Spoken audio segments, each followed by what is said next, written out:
Ice TV, सच सबसे आगे।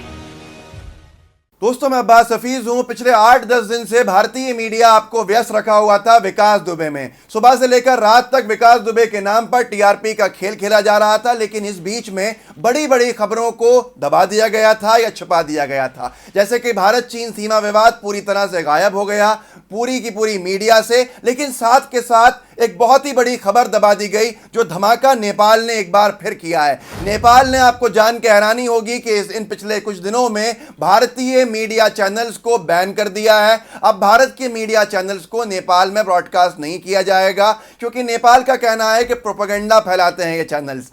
जहां गोदी मीडिया को भारत में बैन होना था, अब उनका बहिष्कार अंतर्राष्ट्रीय स्तर पर होना शुरू हो गया है। ये गोदी मीडिया के लिए एक अंतर्राष्ट्रीय स्तर की उपलब्धि हो सकती है। दोस्तों, उसकी वजह क्या है वो सुनकर आप हैरान हो जाएंगे। नेपाल ने आखिर क्यों बैन किया है? नेपाल का कहना है कि हमारे प्रधानमंत्री की इमेज को खराब कर रही है भारतीय मीडिया, और भारत नेपाल के संबंधों को और तार तार करने का काम भारतीय मीडिया कर रही है, जिससे नेपाल के लोग गुस्से में हैं, नाराज हैं। दोस्तों, क्या थे वो वीडियो, वो आपको दिखाऊंगा। आप भी देख के हैरान हो जाएंगे कि भारतीय मीडिया ने कितना गैर जिम्मेदाराना कदम उठाया है कि ये कोई सभ्य मीडिया को क्या शोभा देता है। आप खुद फैसला कीजिएगा। कैसे केपी ओली के कैरेक्टर को असैसिनेट करने का काम भारतीय मीडिया ने किया, जिसके परिणाम ये हुए कि इन पर प्रतिबंध लग गया। ये जी न्यूज़ की एक खबर है जो वहां के नेपाल के प्रधानमंत्री पर चलाई गई। आप देखिए।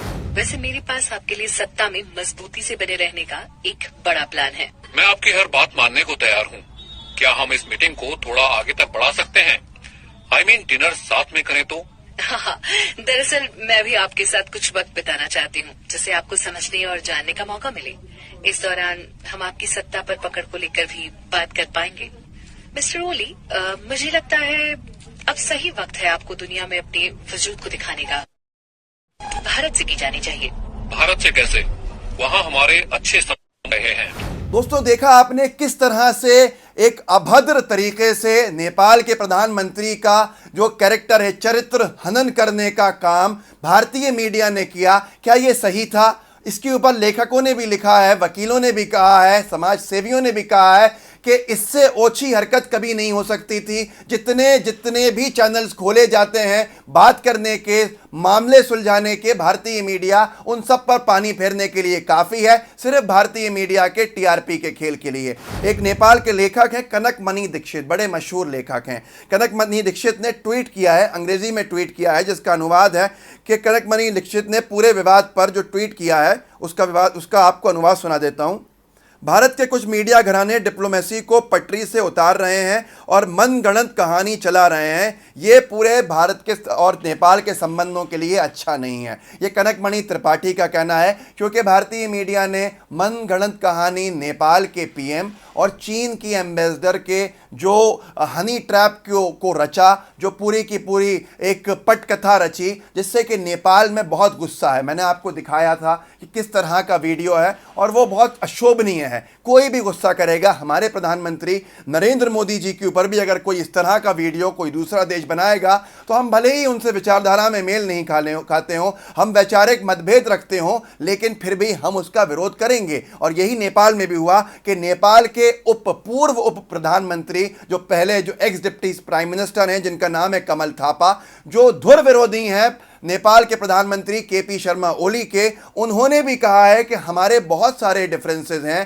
पीएम ओली के साथ, लेकिन ये बर्दाश्त हम नहीं करेंगे कि अंतर्राष्ट्रीय स्तर पर इस तरह से उनके चरित्र हनन हो, इस तरह से उनको अपशब्द कहे जाएं। और इन्होंने ही कमल थापा ने टाइम्स ऑफ इंडिया का एक ट्वीट जो है उसको स्क्रीनशॉट लेकर उसका फोटो नीचे लगा के ये ट्वीट करा है, जिसके अंदर आप देख सकते हैं आपकी स्क्रीन पर कि किस तरह से बहुत ही अपमानजनक तस्वीर बनाई गई है केपी ओली की, और एक जानवर की शक्ल में उनको रख दिया गया है, और तीरें चीन की तरफ से उनको पड़ी हैं, जो टाइम्स ऑफ इंडिया ने ट्वीट करी है। अब यहाँ पर सबसे बड़ी बात है कि नेपाल में जो धुर विरोधी हैं प्रधानमंत्री के वहाँ के, वो भी इस वक्त उनके साथ खड़े हैं कि ये बर्दाश्त नहीं किया जाएगा। दोस्तों, कहाँ तक सही है है क्या इससे हमारे संबंध सुधरेंगे या हमारे संबंध और बिगड़ेंगे।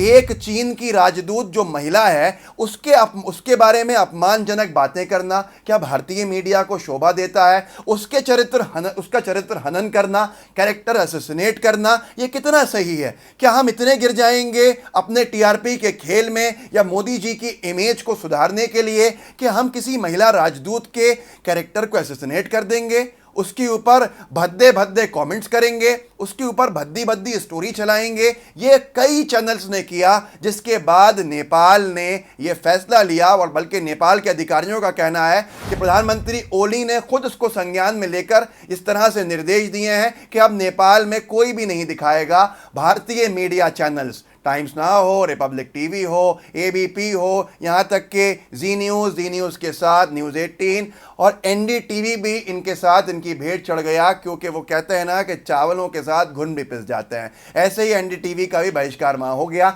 जबकि प्रमुख तौर पे उनका कहना जो था वो जी न्यूज़ और दूसरे ऐसे चैनल्स के बारे में था, लेकिन उन्होंने पूरे भारतीय मीडिया चैनल्स को प्रोपेगेंडा बताकर उनका बहिष्कार कर दिया है। वहाँ के केबल ऑपरेटर्स का जो नेटवर्क है, एसोसिएशन है, उन्होंने भी दिखाने को मना कर दिया है। और दोस्तों, ये इतिहास में पहली बार हुआ है, टेलीविजन जगत के इतिहास में पहली बार हुआ है कि नेपाल ने हमारे चैनल्स का बहिष्कार किया हो। नहीं तो नेपाल में हमारे चैनल्स हमेशा से दिखाए जाते थे और इन पे कोई प्रतिबंध नहीं था, लेकिन इतिहास में पहली बार तो बहुत सी चीजें हुई हैं मोदी राज में। नेपाल ने पहली बार हमारे यहाँ घुसपैठ करने की कोशिश की है। 56 इंच की सरकार जब से आई है, 56 इंच की छाती वाली सरकार, तब से ये काम बहुत देखने को मिला है। तो हर रोज नेपाल लाल आंखें दिखा के ऐसे कदम उठाता है जो इतिहास में उसने कभी नहीं उठाए हों। आखिर भारतीय मीडिया संबंधों को तार तार करने में क्यों लगी है, जबकि आज सबसे बड़ी जो महत्वपूर्ण जिम्मेदारी थी वो संबंधों को सुधारना थी।